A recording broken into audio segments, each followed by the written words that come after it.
pleasure to introduce Eddie Sarfaty, a class of 2010 Writers Retreat Fellow in Nonfiction and my fellow New Yorker.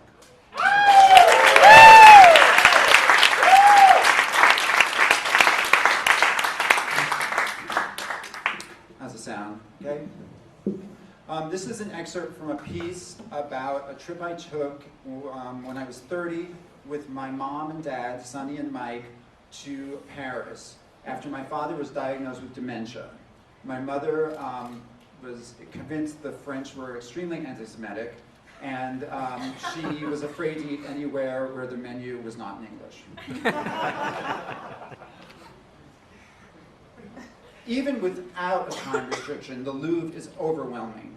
The number of baby Jesus paintings alone is staggering, and I imagine God as the annoying new papa ready to pull 100 canvases out of his wallet to bore anyone congratulating him on the new arrival.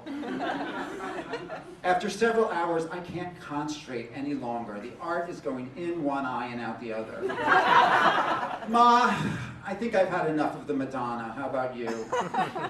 She's not much to look at anyway. Come on, Mike. He follows unquestioningly as our feet instinctively take us to the gift shop. Museum shops fascinate me, and I always end up spending a disturbingly large portion of my visits leafing through books of the exhibit I've just seen. Of course, a tiny reproduction of a great painting in a coffee table volume can't compare to the original, but focusing on the book lets me block out all of the people, other artwork, and dead air competing for my attention. My mother finds the same escape and cultural experience browsing through the silk scarves printed with Victorian angels. Even though the shop's bustling with tourists, I'm able to tune out the polyglot crowd around me and get drawn into a volume of Renaissance works. I'm captivated by the very same information I was unable to process in the galleries. And on page after page, I'm intrigued by the paintings we've just seen, but which I have only the slightest recollection. A quarter of the way through the color plates, I come across a mother and child composition that seems completely new to me. It's beautiful. Hey Mom, do you remember seeing this painting with the infant on the green pillow? I want to go. They're gone. I know I should put the book down and search them out, but frankly, I'm happy to be rid of them for a while. This week is the most time I've spent with my parents in over 10 years.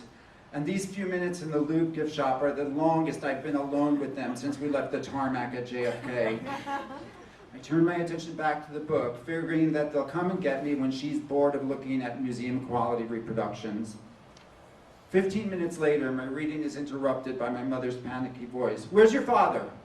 I thought it was with you. I told you to watch him while I was in the ladies' room. You did?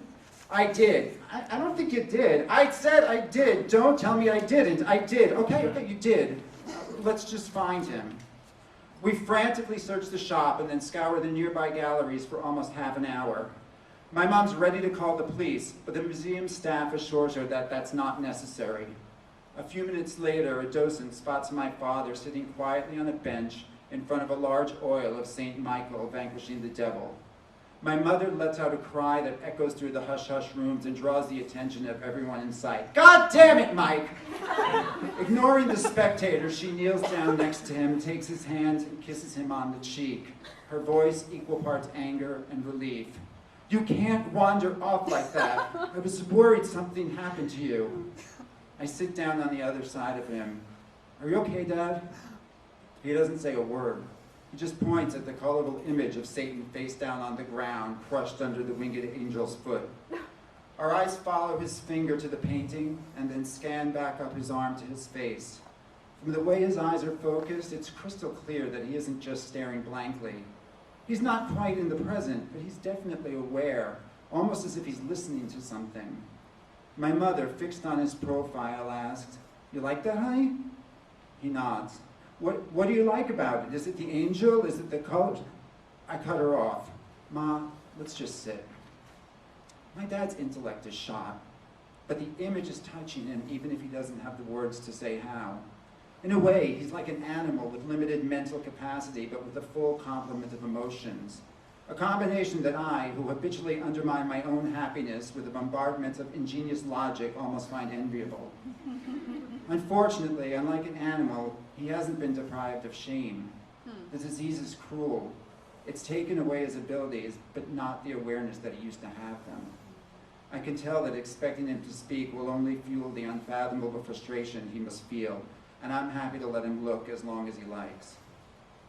My dad's always been emphatically opposed to religion. He once told a Jehovah's Witness on a subway platform, "I'm sorry, but my covenant is with Lucifer." The idea that he, who found no connection to Judaism, is finding serenity in this Catholic icon seems preposterous. But here he is, his mind somehow put at ease by Raphael's colorful angel. The tranquility in his face is contagious, and for the first time since we left home, my mom's eyes aren't darting around like those of a prey animal. I know that no matter her thoughts or experience with the French, she'll be forever grateful for this moment in the Louvre. We sit calmly with my dad pulled into the painting, and my mother and I pulled into him. He barely moves, his hands, chapped from constant teething, gently folded in his lap. Finally, he starts to tire, and my mother, sensing that he's begun to slip away, breaks the silence. "Mike, should we look more, or do you want to eat lunch?" "Eat lunch." She questions me. "Lunch?" "Lunch." "Come on, Mike." She helps my dad up. As she's kneeling down to tie his shoe, he turns to the painting. "Bye." My mom turns her head to see who he's talking to and then looks up into his face. It's a moment of devastating intimacy and lasts just long enough for me to feel as if I'm spying on them. "Ed, let's go." I take one last look at St. Michael as they walk toward the exit. Outside, we skirt the busy crowd and begin our search for a substandard restaurant.